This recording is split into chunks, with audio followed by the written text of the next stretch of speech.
Si no le transfieres la casa recién comprada a tu hermano menor, ya no eres de la familia. Las palabras resonaron como un veredicto. No hacían falta palabras. No hacía falta razonar. Solo una fría línea entre nosotros y tú. Me quedé inmóvil, aferrada al manojo de llaves que aún conservaban la pintura seca a la que yo misma había aplicado la noche anterior. Mis llaves. Mi casa. Y, según ellas, mi crimen. Antes pensaba que el hogar era un lugar al que uno podía regresar, pero aquí, regresar, significaba saldar una deuda. Saldar con tiempo, con dinero, con los sueños, a cambio de un susurro. Soy fuerte, puedo aguantar. Fuerte. Esa palabra se había convertido en una jaula. Todo mi cansancio se daba por sentado.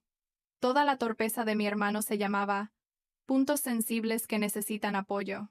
La gente dice que la justicia consiste en darle a cada hijo su parte. Mi familia llama justicia a que yo me quede con la parte de ambos. ¿Qué harías si un día escucharas por casualidad tu nombre en un plan sin estar incluido? Yo sí. Me quedé parada frente a la puerta entreabierta, escuchando a mi madre mencionar con calma el depósito, como si fuera un vestido que pudieran sacar de mi armario en cualquier momento. No dije nada, porque en ese instante lo comprendí.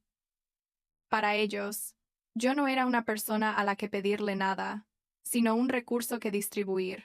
No soy de las que se rinden fácilmente.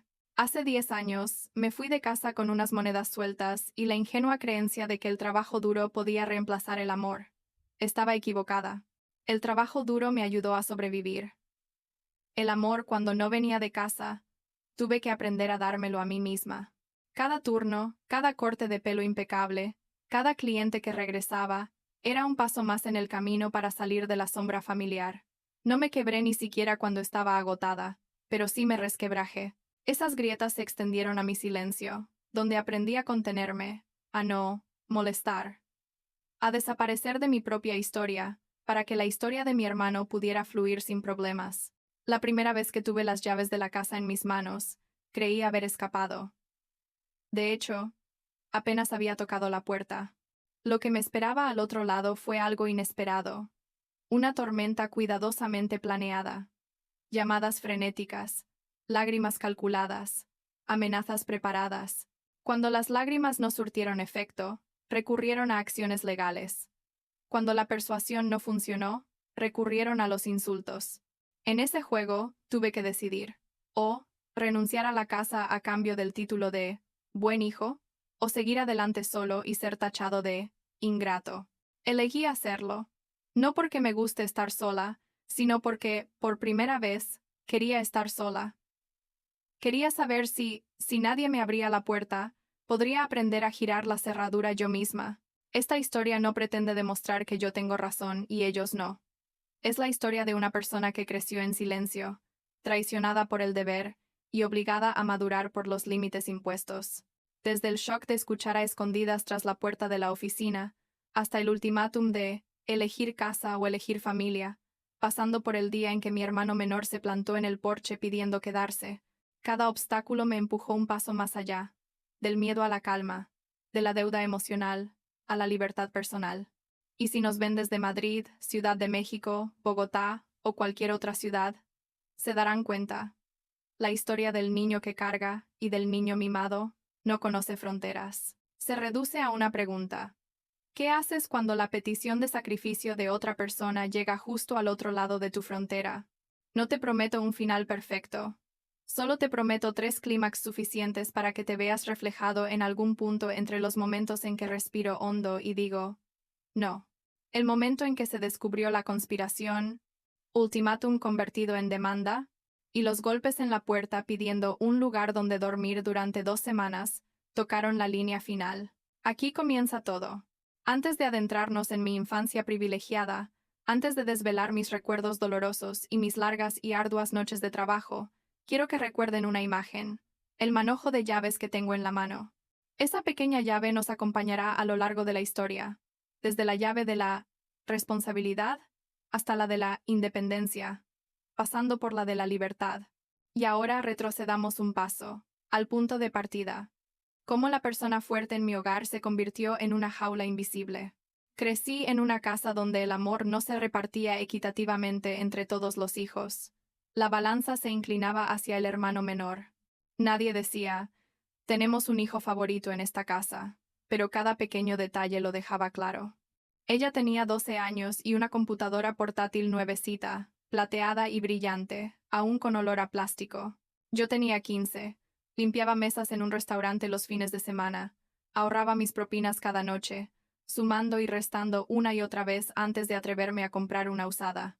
Mi madre dijo, tu hermana es sensible y necesita apoyo. Y yo era fuerte y resiliente. Esas dos palabras sonaban a halagos, pero en realidad eran una forma de obligarme a guardar silencio. En el verano de 2016, la gente me hablaba de lagos y fogatas en postales pegadas en la nevera. Yo empujaba palés en el almacén 40 horas a la semana, comiendo pan a toda prisa en un rincón de la cola, con las manos callosas oliendo a cartón y sudor. El sueldo mínimo iba a parar a un sobre, y yo me las arreglaba. El 20% para ahorrar, el 10% para imprevistos de luz, y el resto me alcanzaba para vivir. Por las noches, mientras toda la familia veía un programa de concursos ruidoso, me quitaba las manchas de aceite de la camisa, me sentaba en mi pupitre desconchado, hacía los deberes y luego calculaba qué libros podía comprar ese mes. Cuando algo salía mal, yo era la primera en ser interrogada. Cuando faltaba dinero en la caja, yo era a quien más miraban. Cuando mi hermano pequeño, conduciendo por primera vez, abolló la puerta, mi madre lo abrazó y lloró. ¿Tienes miedo? Y hace 3 años rayé la puerta del coche de mi padre con una vieja manilla. En silencio, cogí mi hucha para arreglarla. Soy fuerte. Puedo con esto. Toda injusticia tiene un consuelo similar. Por extraño que parezca, me lo creí. Me lo creí tanto que pude explicárselo. Mis padres deben de estar cansados. Mi hermana debe de estar pasándolo mal. Interpreté también el papel de la hija sensata, que olvidé preguntar. ¿Y yo? Una noche, después de que me llamaran para discutir por una tontería, me quedé frente al espejo del baño. La luz amarilla estaba tenue y vi mis propios ojos. Tranquilos, no enfadados, simplemente agotados. Vi con claridad una jaula hecha de palabras fuertes. Los barrotes eran instrucciones para sacrificarme.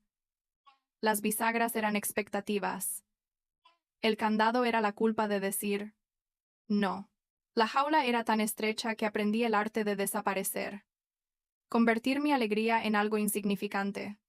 Mi tristeza en un simple no pasa nada.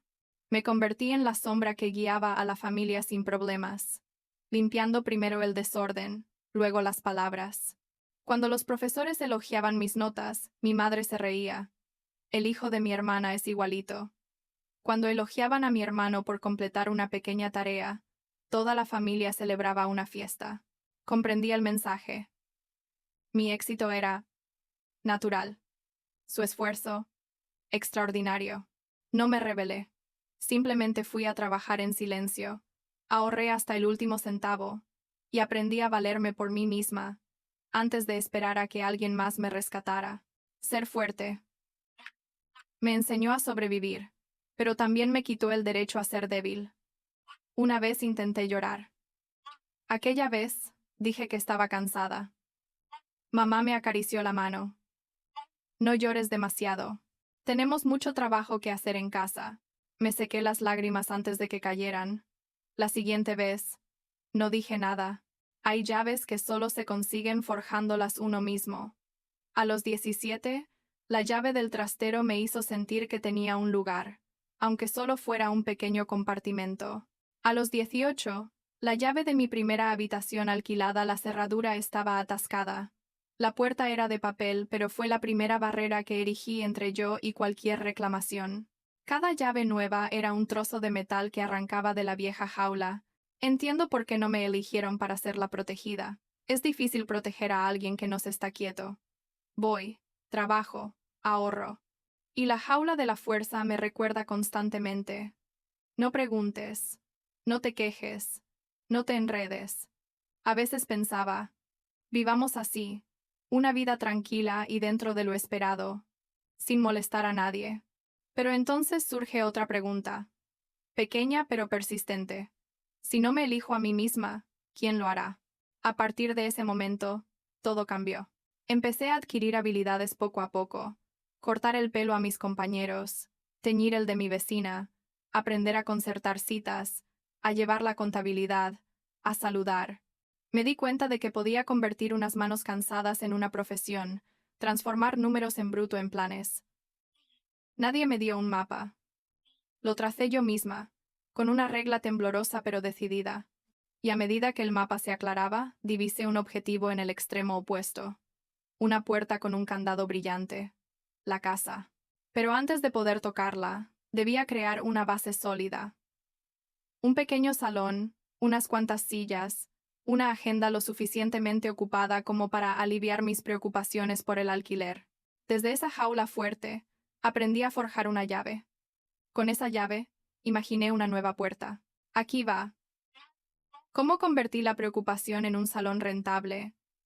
¿Cómo una clienta llamada María para ser quien esté de mi lado? ¿Y por qué el sueño del hogar no se trata solo de ladrillos y tejas, sino del derecho a decir no?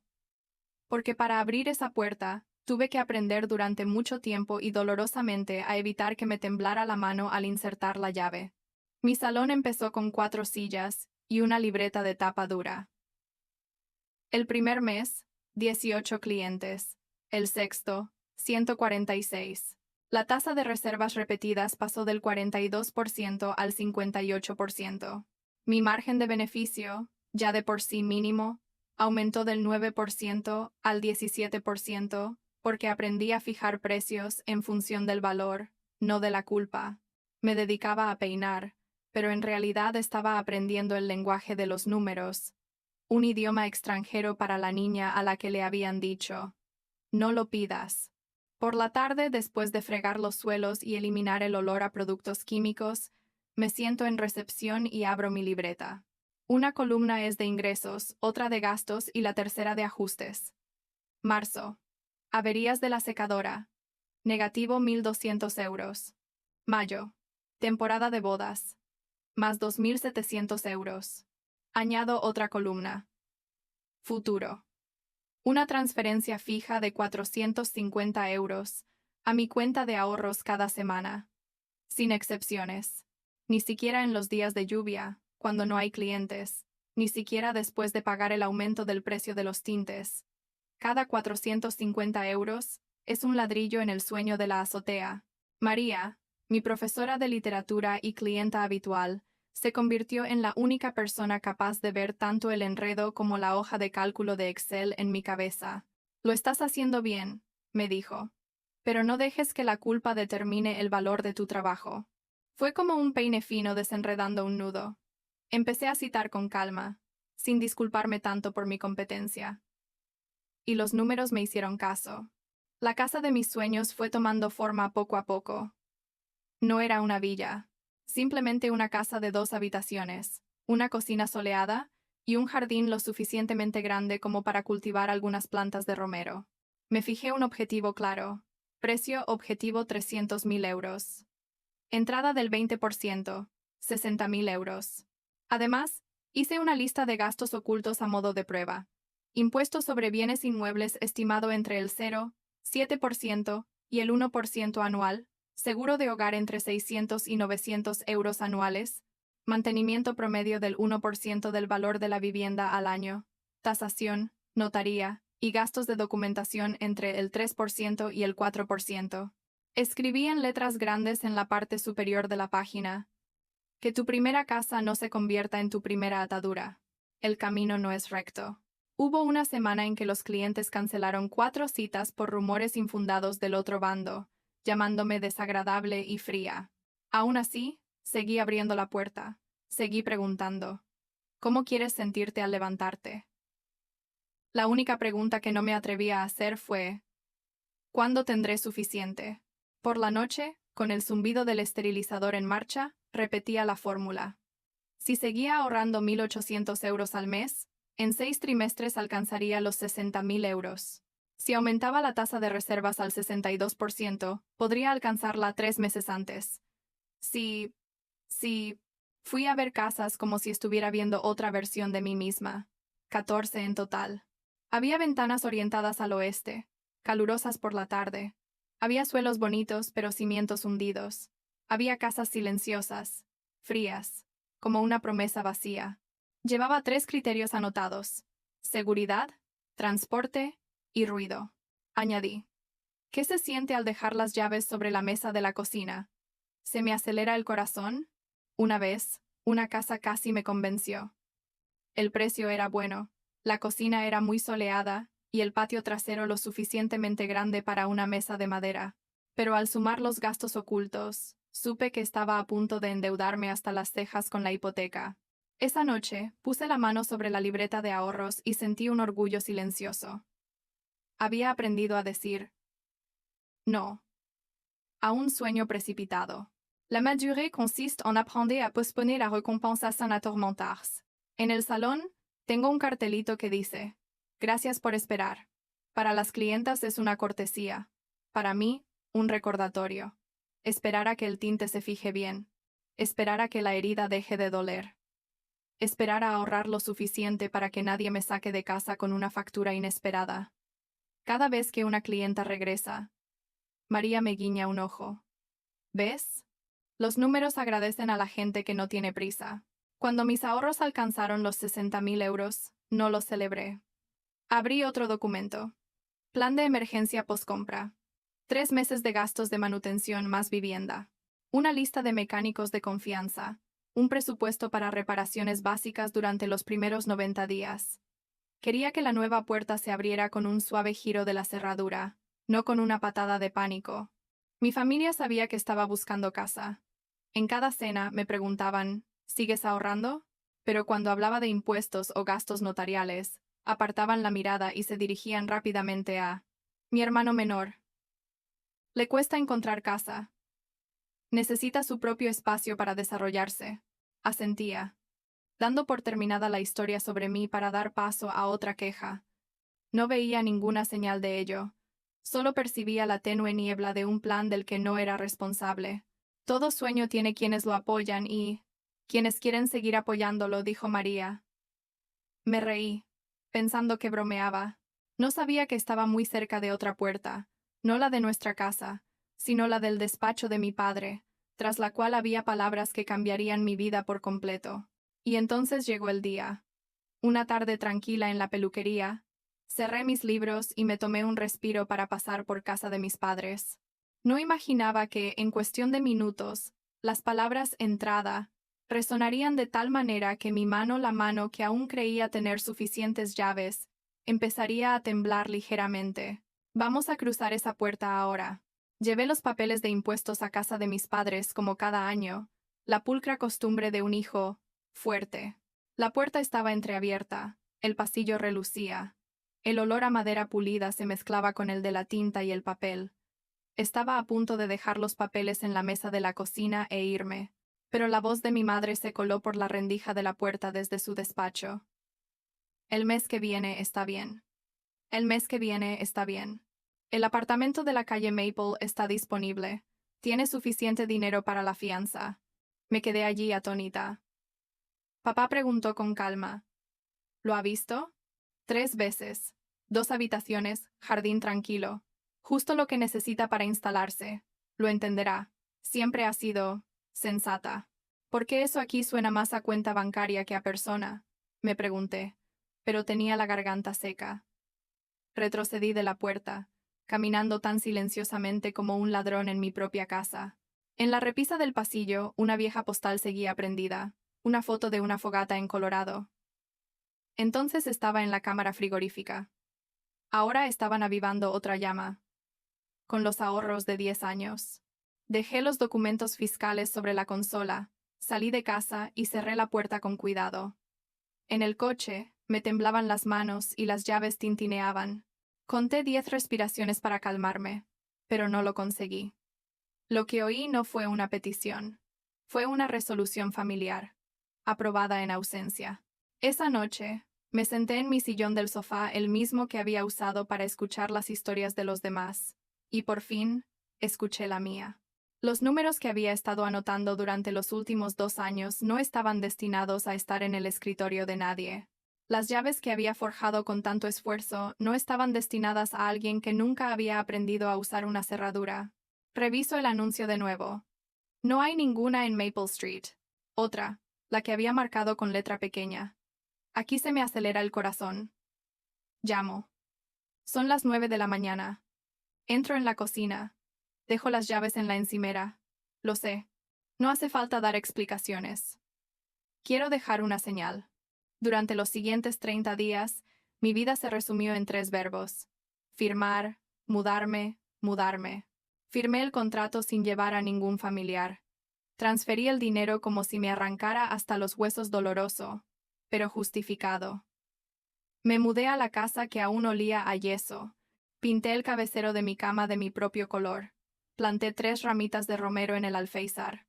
Por primera vez en años, dormí como un hombre sin guardia nocturna. No dije nada. No por miedo, sino porque quería vivir unos días en verdadera paz, antes de que volvieran los problemas de siempre. Pero la paz duró poco. Al 4.º día, mi teléfono empezó a vibrar. Papá, mamá, mi hermano, papá otra vez. Mensajes de texto, llamadas perdidas. 37 llamadas en un solo día. Lo primero que dije al contestar fue, ¿por qué te atreviste a hacerlo sin consultarlo con tu familia? Como mi familia había hablado de mi negocio sin mí, esa respuesta me rondaba la cabeza, pero la reprimí. Simplemente dije, es mi dinero, mi casa, mi decisión. Egoísta. Ingrato. No me culpes después. Las palabras salieron disparadas como un recibo de cobro. Mencionaban a un hermano, una oportunidad para empezar de nuevo, una última vez. Deslicé la mano sobre la pintura seca de la llave. Áspera y auténtica. Había pagado por completo. No iba a firmar más contratos invisibles. Esa noche, me quedé de pie en medio de la sala vacía, con la luz amarilla acariciando la pared que acababa de pintar. Pensé en la calle Maple, una dirección que nunca me perteneció, y comprendí. La traición no es un acto grandioso. A veces es la voz serena de un ser querido, que te empuja fuera de tu vida para ser reemplazado por otra necesidad. Elegí comprar ahora, hablar después. No porque me guste el drama, sino porque era la única manera de preservar la verdad. Si no le pongo nombre a mi sueño, alguien más lo llamará deber. A la mañana siguiente, puse un candado en la puerta trasera, no para disuadir a los ladrones, sino para recordarme que tengo derecho a elegir quién entra en mi vida. Pero no esperaba que el ladrón llegara de otra manera, no forzando el candado, sino llamando a la puerta entre lágrimas, con amenazas y con la firma de un abogado. La próxima tormenta no vendrá de los vecinos, sino de los parientes. No llegará con un golpe seco, sino con un plan de manipulación, escrito y transmitido de mano en mano. Si las lágrimas no bastan, recurrirán a la justicia. Si las promesas no bastan, recurrirán a la multitud. Y yo con la casa apenas caliente debo aprender a resistir el viento. Vamos a adentrarnos en el ojo del huracán. La campaña de presión, la revelación pública y la escalada legal que me puso a mí y a mi familia en la misma situación legal. Aquí la fortaleza ya no es una jaula, sino una valla que dice, no. La campaña comenzó con lágrimas y las súplicas de siempre. Al no ceder, recurrieron a otra arma, la presión popular. Mi teléfono sonaba con números desconocidos. Una tía lejana, un primo, incluso alguien con quien no hablaba desde hacía años. El mismo guión. La familia es lo primero. Tu hermano, a pequeño, está en problemas. Solo esta vez. Oí mi voz contestando como una máquina. Esto es entre mis padres y yo. No voy a hablar más del tema. Y colgué. Y temblé. El segundo giro inesperado llegó como una piedra que se había caído. Mi hermano, por error, envió un mensaje a un grupo familiar en lugar de a mi padre. En la pantalla estaba el plan: aislarme, hacer llorar más a mamá, amenazar con desheredarla. Se ablandará en una semana. Una guía de manipulación psicológica. Hice una captura de pantalla antes de que la borraran. En esas líneas tranquilas vi cómo me habían tratado durante años, solo que esta vez con viñetas. No reaccioné de inmediato.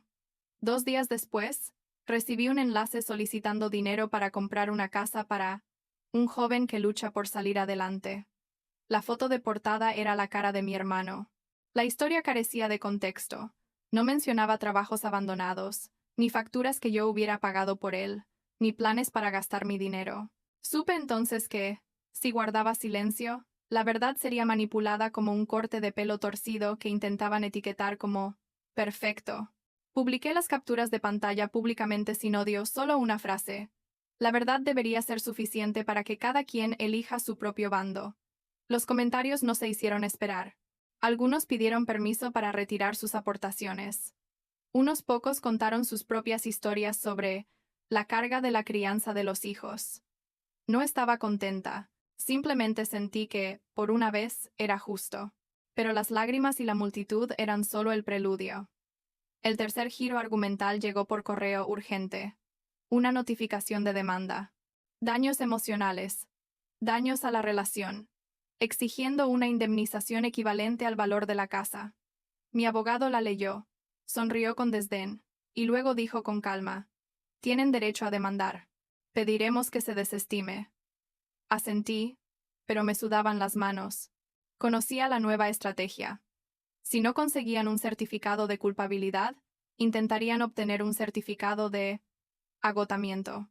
Los siguientes 4 meses fueron terribles.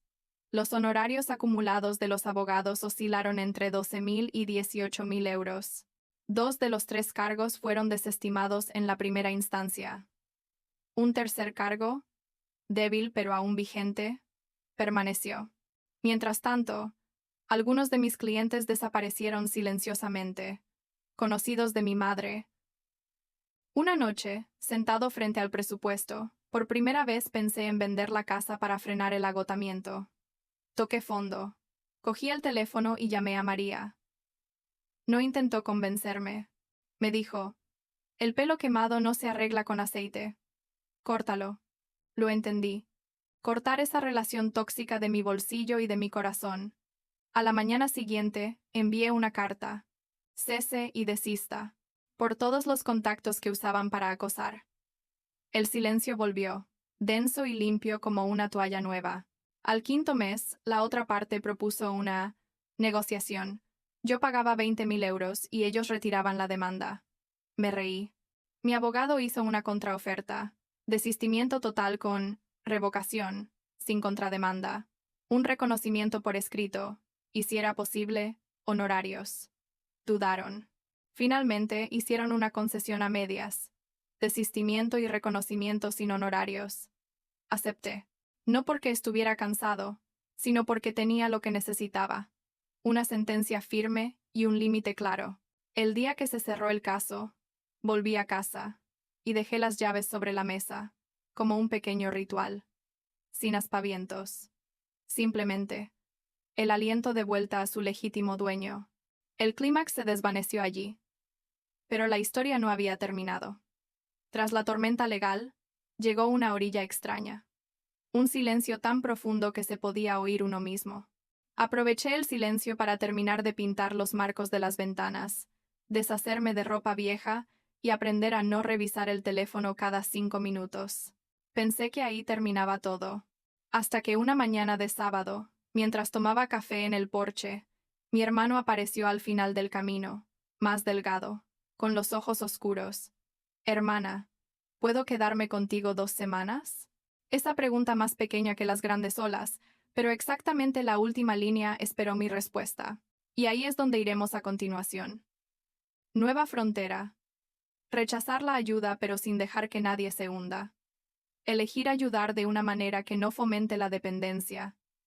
Y colocar el último ladrillo para una vida pacífica. Sábado por la mañana. El café aún caliente en el porche. La leña cálida al sol.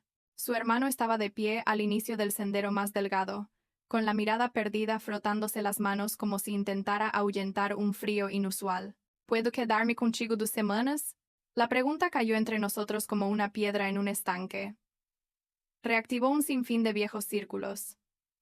Las llamadas, los ultimátums, las demandas. Él El fuerte lo soporta. Miré el manojo de llaves sobre la mesa. Esta vez, no las tomé. No dije despacio para poder oírme con claridad. Sus labios temblaban. Lo sé. No soy digna. Pero me echaron. No hay nadie más. Mis padres me dijeron que me cuidara sola. Un dolor agudo, como un pelo enredado en un peine. Vi al niño que había sido llevado a través de charcos, ahora de pie frente a un río de verdad. No abriré la puerta, continué, con voz aún tranquila, pero les abriré el camino. Entré y le envié una lista. El refugio más cercano, el comedor social, la línea telefónica de ayuda para alquileres de emergencia, y la capacitación laboral gratuita, con una nota. Empieza aquí, hoy. Miré la pantalla, con el rostro entre avergonzado y agradecido. ¿De verdad? ¿Me odias tanto? No te odio, respondí. Simplemente no quiero perpetuar este ciclo. Ayudar no se trata de reparar el daño, sino de mostrarte el camino para que te recuperes. Ella asintió. Por primera vez, vi en sus ojos no una mirada de esperanza de que alguien la rescatara, sino un temor reflexivo. Se dio la vuelta, haciendo girar la lista entre sus manos mientras caminaba como si fuera un talismán. En las semanas siguientes, volvió el silencio. Adiós al zumbido constante del teléfono. Solo quedaban las tijeras, el calendario y la suave risa de María al recordarme que comiera a mi hora. Aprendí un nuevo hábito. Respirar profundamente en una casa que ya no requería defensa. Entonces llegaron las noticias, esporádicamente como la primera lluvia de la temporada. Me mudé a una casa compartida. Conservé mi trabajo en el almacén. 3 meses después, me ascendieron a jefa de turno. Me inscribí en clases nocturnas en la escuela comunitaria. Nada ostentoso, pero con la espalda recta. Mis padres empezaron terapia. Una tarde, de esas raras, mi madre entró en mi salón como una extraña. Se sentó inmóvil y dijo una frase sin dar explicaciones. Convertí la fortaleza en una jaula. Lo siento. Asentí. No nos abrazamos. Mantuvimos una distancia respetuosa entre nosotras. Trabajé, ampliando el salón con 2 sillas, ajustando la iluminación para que no me cansara la vista al final del día. El jardín de Romero creció ordenado. Algunas tardes, me sentaba en el porche. Observaba cómo el sol se ponía lentamente sobre mis manos y comprendía. La paz no es una recompensa, sino una habilidad que se aprende. Se cultiva y se protege con límites. Un año después, me la encontré por casualidad en una cafetería. Estaba más delgada, más animada y acompañada de algunas compañeras. Nos despedimos con un simple saludo. Sin deudas, sin reproches. Salí de la cafetería sintiéndome de maravilla. Conclusión. 3 cosas que aprendí. Simples pero poderosas. 1. No gano porque otro pierda. Gano porque mantengo mis límites y mi futuro. 2. El verdadero amor no exige que una persona se sacrifique por el crecimiento de otra. Respeta la palabra. No lo son. 3.